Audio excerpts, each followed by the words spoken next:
Philip IV of Spain married a 14-year-old when he was in his 40s, but that's not even the most disturbing part of their union. Every family has a few skeletons in their closet, but Philip IV's legendary kin had a graveyard's worth. Though the king of the planet outwardly appeared to be the perfect ruler, he couldn't outrun his demons and his disaster of a personal life. They not only destroyed his family, but also his nation and empire. Philip IV's ancestors, the Habsburgs, were a legendary family who ruled Spain for 2 centuries. But they're notorious today for a darker reason. You see, the Habsburgs were so power-hungry, they made sure all their influence and wealth stayed within the family by marrying each other. They paid the price for inbreeding with health issues and a cursed appearance, particularly the protruding Habsburg jaw. This dynasty's insatiable lust for power and each other resulted in a tragic consequence for not only Philip IV, but Spain herself. On April 8, 1605, Philip IV came into the world as the son of Philip III and Margaret of Austria. Philip IV's parents, particularly Margaret, were also super religious, but his dad's devoutness became even more extreme after tragedy struck the royal family. Money can't buy happiness, and our poor little rich boy learned this at only 6 years old. The physically weak and inbred Margaret didn't survive giving birth to Alfonso, her 8th child.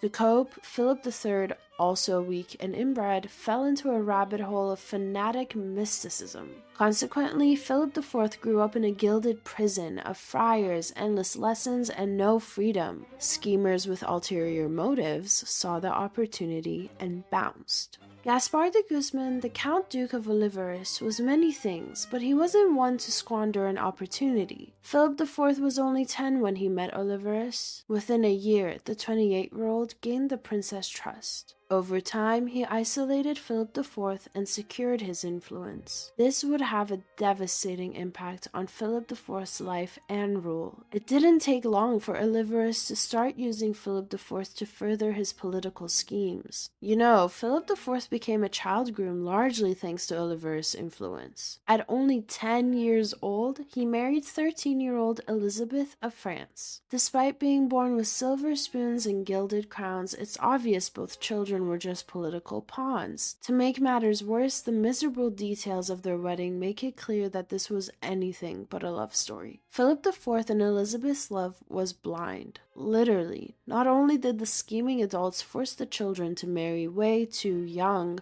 they didn't meet until after the proxy wedding. Once the kids finally met each other, their marriage didn't get much better. It got even worse after Philip IV unexpectedly took the throne. His new bride found out the hard way that he wasn't ready for marriage or leadership. March 31, 1621, Philip III passed at only 42 years old. In an instant, Philip IV's life would never be the same. He was now the King of Spain and 16 years old. As crowds flooded the palace and Olivares pushed him to work immediately, Philip IV didn't have any time to grieve alone. Poor kid had to publicly mourn and break down in front of everyone. This only strengthened Olivares' hold on the prince-turned-king. After years of biding his time, it was finally Olivares' time to shine. Philip IV may have been Spain's official king, but Olivares was the one holding his strings. Philip IV relied on Olivares for everything, from making everyday decisions to national policy, but Olivares wasn't content with this massive influence he already had over Philip IV. He wanted to ensure that he was the only voice who mattered. Let the manipulation begin. The puppet master stoked the flames of paranoia within his puppet. Olivares manipulated Philip IV into distrusting everyone, except for Olivares' approved minions, of course. This even included the king's own family, especially his brothers. Olivares even saw an enemy in Elizabeth, who was more strong-willed than her husband. Fearing the queen's influence, he pushed Philip IV onto the path of sin and betrayal to destroy their marriage. Okay, Philip IV wasn't naturally the most loyal husband, but Olivares made it so much worse. The advisor created and maintained a national network just for mistress scouting. Whenever a promising actress appeared on the theater scene, one of Oliver's agents sent her off to meet the king. Understandably, Elizabeth wasn't pleased, but she'd have to wait for the perfect time to strike. And if it made her feel any better, Philip IV treated his mistresses even worse. In other countries, clever mistresses could seize political and social power for themselves, but Spain wasn't like any other country. Philip IV's mistresses were nothing more than disposable toys. It didn't take long for the king to become bored with his concubines and mindlessly toss them aside. Sadly, these mistresses suffered a horrible fate afterward. After he decided to end the relationship, the woman had to move to a convent for the rest of her days. Of course, there were many who didn't want to give up their lives for a brief affair, but Philip IV didn't get it, and he took his advances too far. During a pursuit, one woman had to lock herself in a room and desperately tell him, "No, sire, I don't want to be a nun." Philip IV may have been once a prince, but he was no Prince Charming, and poor Elizabeth knew that most of all. Is ignorance bliss? Elizabeth wouldn't know. Their marriage, broken by infidelity and daughters who passed in infancy, was even weaker than his inbred genes. Who could blame a girl for allegedly taking a page out of Philip IV's book and straying outside of the marriage too? All this jealousy, ego, and possessiveness came to a fiery head during his not-so-sweet 17th birthday. Madrid during the spring of 1622 was euphoric thanks to the endless events celebrating Philip IV's 17th birthday. The Count de Villamediana hosted one of them, a theater performance dedicated to the king at his villa. Philip IV sat in the front row with his siblings while Elizabeth sat behind the stage. Nothing seemed amiss until a curtain caught on fire. In mere moments, flames engulfed the entire venue. As theatergoers fled, the king made a chilling realization: his queen was nowhere to be found. Philip IV assumed the worst when his frantic search failed. Eventually, in the dense gardens surrounding the theater, or what was the theater, he found Elizabeth. She'd fainted, but was otherwise alive and well. However, Philip IV found another problem. The Count de Villamediana was holding her near unconscious body in his arms. Flames weren't the only thing to erupt that night. Scandal, whisper, and gossip followed. His 17th birthday turned sour thanks to the conspiracies. Gossipers speculated the Count orchestrated the fire, but not to end the king's life. Rather, he wanted credit for saving the queen's life. After all, there's nothing more romantic and grand than the hero holding the heroine after rescuing her. It's unclear whether these rumors are true, but they undoubtedly reached the ears of the king, and let's just say Philip IV didn't react well. 4 months after the fire, a crossbowman ambushed the Count and ended him. The Count was popular in Spain's high society, so his clearly premeditated demise instigated another scandal. Everyone believed the crossbowman was Alonso Mateo, one of Philip IV's men. The king had the motive and means to carry the ambush out. However, while everyone believed Philip IV was responsible, he got away scot-free. For now, at least, the king was untouchable and his reputation reflected it. Philip IV enjoyed a gleaming reputation despite his many mistresses, luxuries, and scandals. While he stirred up trouble constantly, the king was shockingly unemotional in public, to the point that many compared him to a statue. A sculptor rumored to have publicly laughed on just 3 occasions. These were actually huge compliments and wins for his image. The Spanish loved stoicism in kings. But Philip IV couldn't have been more different in private. Behind closed doors, he was lively, witty, and obsessed with art. He was even one of the country's greatest art patrons. But Philip IV also had a darker side. He wasn't just lazy and incompetent, he was addicted to pleasure. Oliverus basically served mistresses to Philip IV on platters, and he couldn't resist. But the king wasn't the one who paid the price for his fatal flaw. There are some things money can't buy. Philip IV and Elizabeth struggled to produce one son, much less an heir and a spare. Their first 4 children, all daughters, didn't survive infancy. In contrast, Philip IV fathered at least 30 illegitimate children with his countless mistresses. Philip IV had too many mistresses to name. but there was only one Maria Inés Calderón. In 1627, one of Olivar's agents arranged a performance starring the teenage actress for the king. It was lust at first sight. Shortly afterward, Maria became Philip IV's favorite mistress, but all his extravagant gifts paled in comparison to the most brazen way the king showed his favoritism.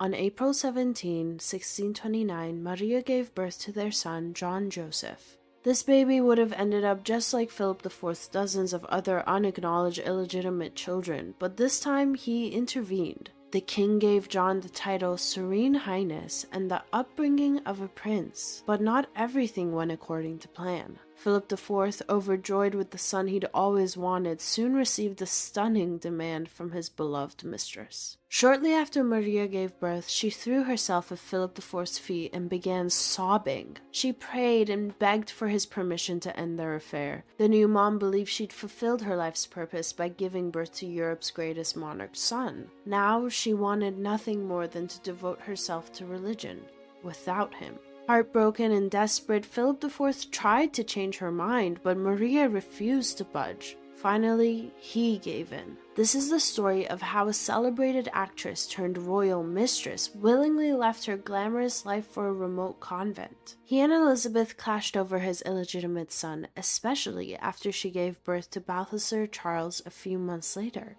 Unlike John, Balthasar was legitimate and the future king of Spain. Philip IV and Elizabeth had 3 more kids, 2 daughters and a son. Out of the 3, only their youngest daughter survived into adulthood. However, despite Philip IV's philandering, he was actually a decent dad by 17th century standards. Yes, the bar is on the floor, but we'll take it. Meanwhile, Elizabeth didn't keep herself busy with only motherhood.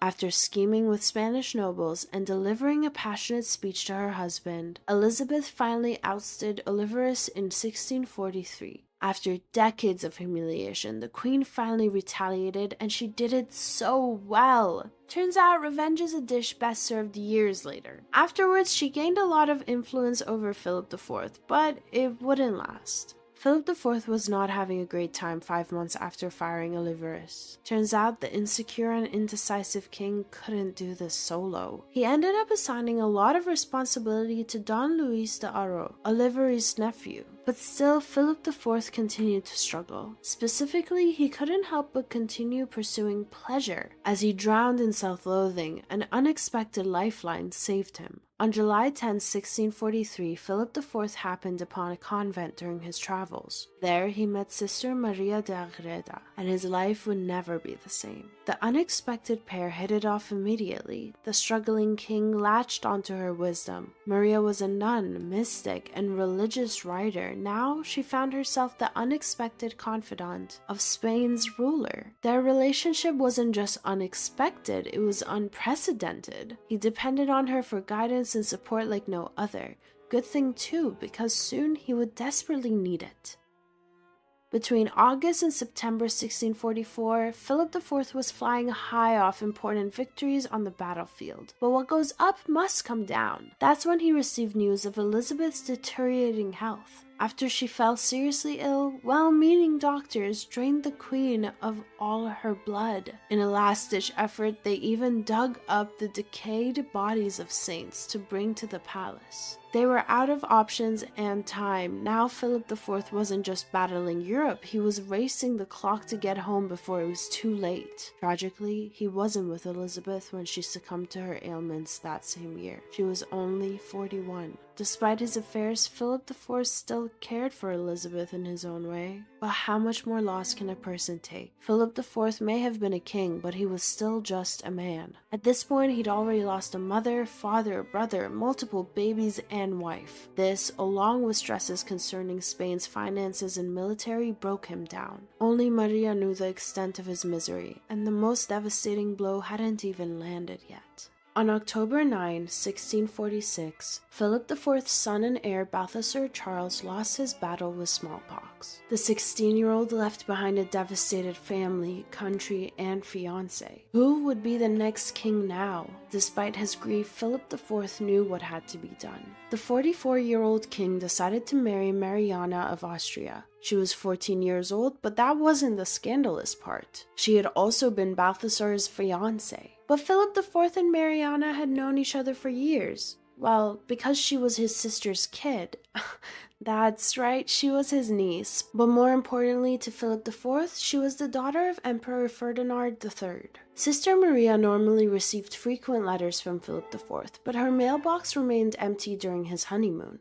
Turns out the king was too busy to write. When he finally wrote, Philip IV raved about his niece/wife, but Maria knew him too well. She emphasized the importance of remaining faithful and quickly producing an heir. Turns out viewing and treating women like disposable toys is a hard habit to break. Philip IV soon lost interest in Mariana, especially because they struggled to conceive. He'd married her for an heir, but he had no luck. After their honeymoon high wore off, the king had to face the truth. He didn't have anything in common with his teenage niece except genetics. Mariana realized there was nothing she could do to ensure Philip IV's loyalty. Her uncle/husband was a cheater and cold as ice, always was, always would be. To cope, the vivacious girl transformed into a frigid queen. History was repeating itself and not in a good way. Mariana gave birth to girl after girl, only for each one to perish in their infancy. Mariana and Philip IV married to produce more heirs, or at the very least one, but their inbred genes couldn't even do that. Then the universe threw them a bone.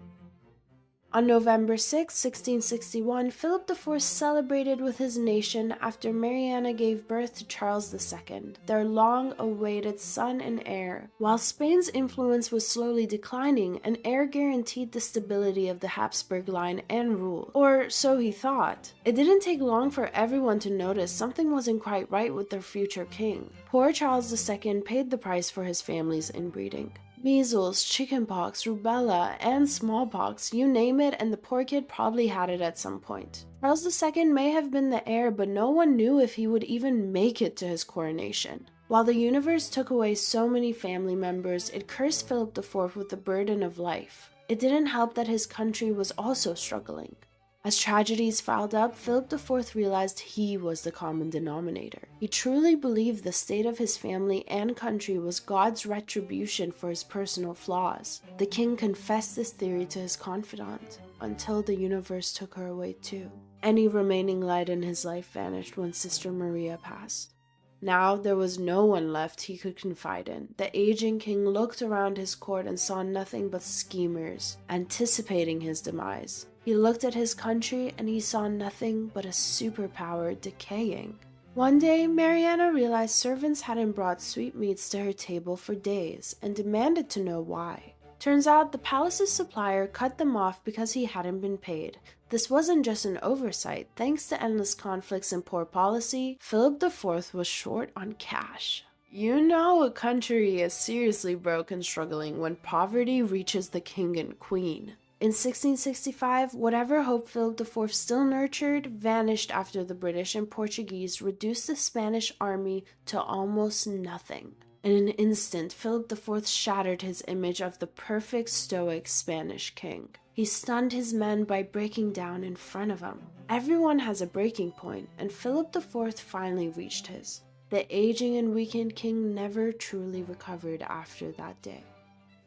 Once again, Madrid's rumor mill was turning, just as Philip IV's health took a turn for the worse. Now the aging king felt defeated mentally and physically, but that's not exciting. So gossipers speculated the king suffered from a curse that officials were frantically trying to undo. In reality, Philip IV's condition had to do more with sickness than spells. Thanks to a litany of ailments, he spent his final chapter in constant and excruciating pain. Philip IV found no comfort in Mariana. Quite the opposite, actually. Turns out his own wife was one of the schemers already planning for his passing. Philip IV spent his final days surrounded by people, but he might as well have been alone. On September 17, 1665, he quietly passed, an anticlimactic end to a cursed but captivating life. By the end of his 23-year reign, the Spanish Empire was massive, like 12.2 million square kilometers massive.